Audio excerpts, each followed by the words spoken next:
there is grounds in the story of Captain Swayze.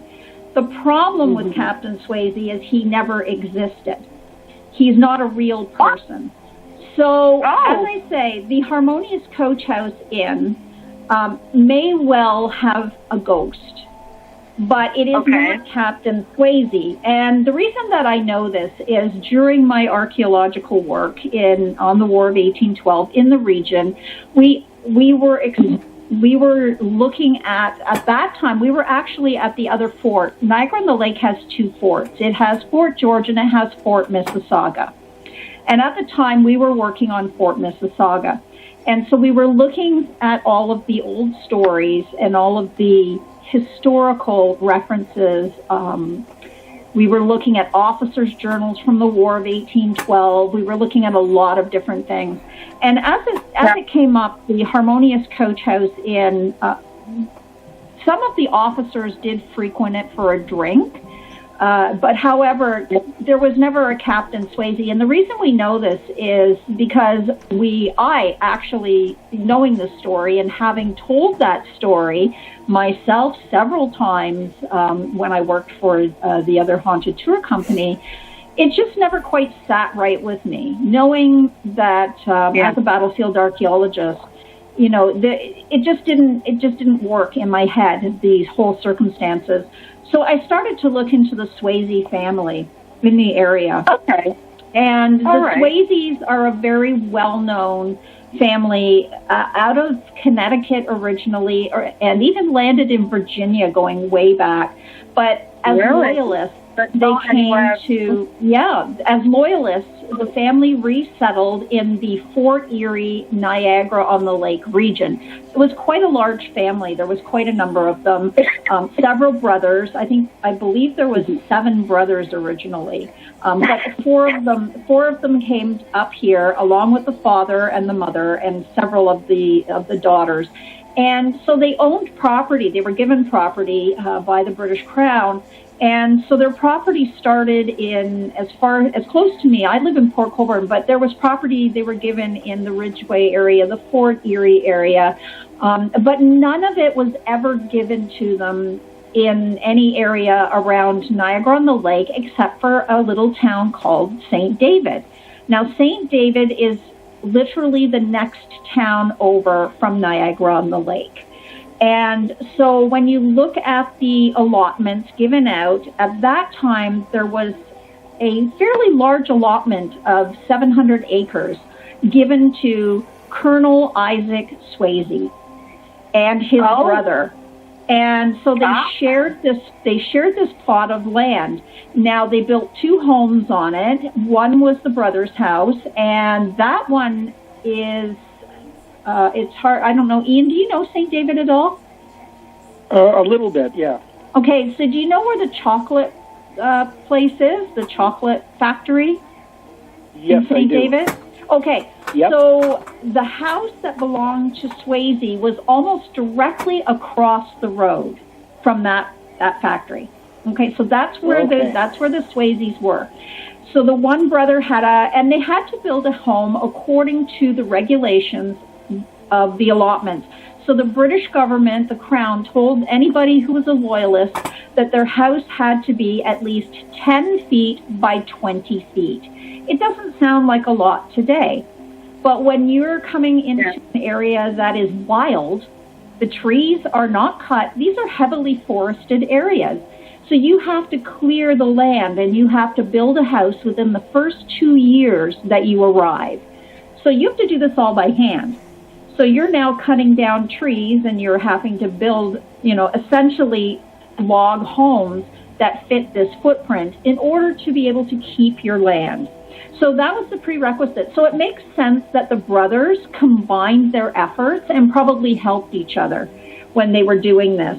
Now, Colonel Isaac Swayze ended up moving into a bigger home and a stone-built home. Eventually, they built a stone home. So now let's wind the clock forward. It's the War of 1812. Okay, so Colonel Isaac Swayze, he's a rebel rouser. Okay, he does not like the Americans, and he is constantly in their face. And even when he's here on this side of the border, he is doing nothing but causing problems for the Americans. Because he lived in Connecticut, because he was an American, well, he was a loyalist, but he was living in this America he didn't like. He came here and he was putting out pamphlets, he was going to meetings, he was causing all kinds of problems for the Americans. They were pissed. They were not happy with him. And you can look this up. You can find all this information. It's really pretty fascinating how much he went, just went at them. And he really let people know his dislike for the Americans at that time. And so they had a bit of a hate on for him. And when they were in Newark or Niagara on the Lake, when Brock was there, before Brock was killed, Swayze was also connected to Isaac Brock's regiment. So you can look at all this information, you can see it all. At no time is there a Captain Colin Swayze. So what happens to Colonel Isaac Swayze? This is his story.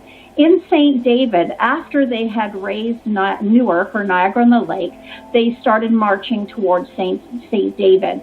They were looking for him. They were looking for Colin Swayze. They knew where they're looking for Isaac Swayze. They were moving towards the Swayze property. And the brother caught wind of it. And what happened was that Isaac hid under the house. So he brought his wife and his daughter to his brother's, and for protection, they all sort of holed up there. When some soldiers started coming up the path towards the house, yelling for him, Swayze went under the house. So the house would have been raised off the ground a few feet for airflow and he hid underneath the house.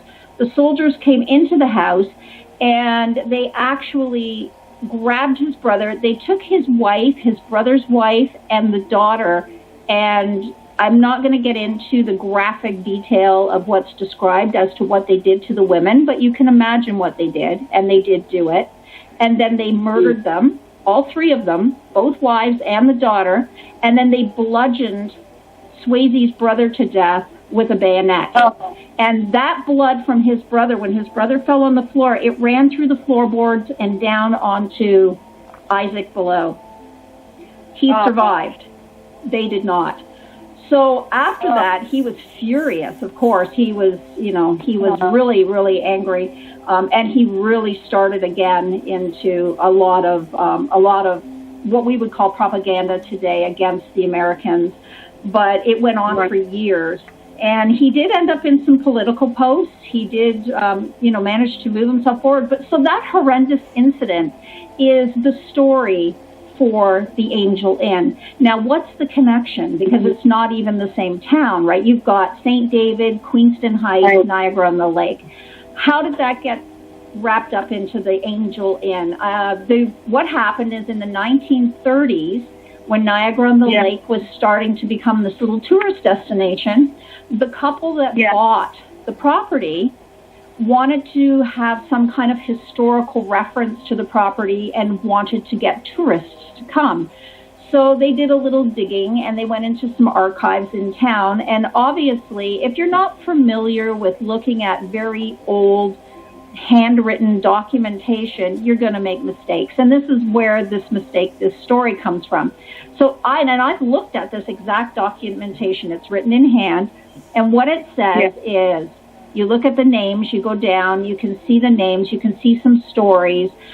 There's, of course, the story of the Swayzes and what happened there. And I guess they kind of latched on to that and went, oh, wow, that's a cool story. It's got all the makings of a good ghost story. And what they did was, but when they looked at the name, the way that Colonel Isaac Swayze's name is written is like this. It goes COL period I Swayze. So what they did is they looked at the colonel, and I think they saw COLI and thought it was Colin written without the N, because with handwritten you can look, you might think that's Colin Swayze.